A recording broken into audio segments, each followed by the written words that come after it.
Hi, welcome to Chemistry Lab. My name's Will, and we're going to go over a few things before we begin to ensure the safety of everyone working in the lab.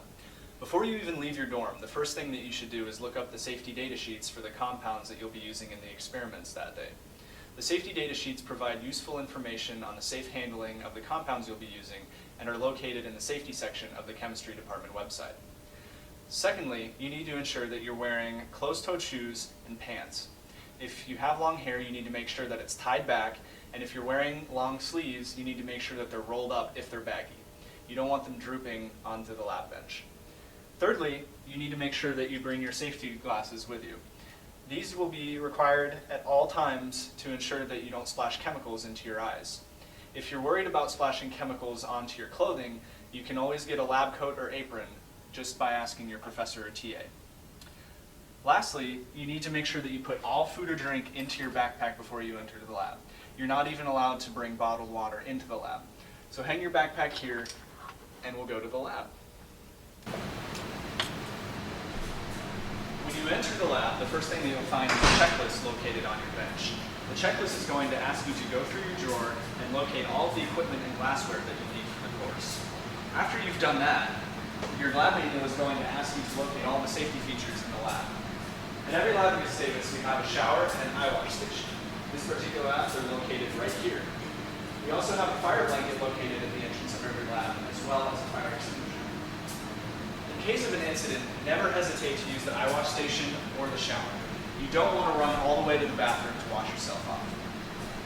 But now that you're oriented, don't start the experiment until the professor arrives.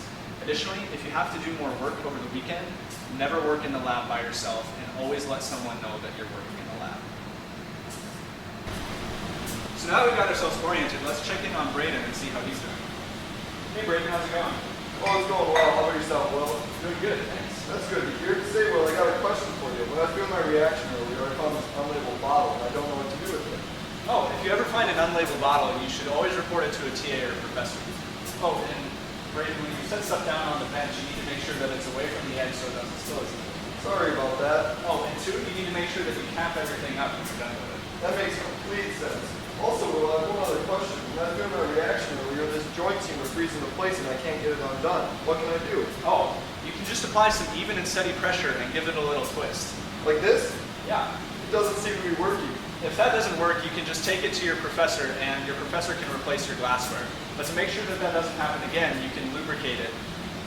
Could you give this to the professor for me, Will? Yeah, sure. Thank you. So now I'm going to briefly go over how to use fume hoods. Fume hoods are designed to minimize your exposure to hazardous chemicals. Firstly, you want to make sure that only your arms and hands are inside the fume hood. To ensure proper ventilation, you want to make sure that the sash is low enough and that the back is uncluttered. Finally, you want to make sure that you're working in the center of the fume hood and that you're at least 6 inches back from the opening of the sash to ensure you have enough space to work.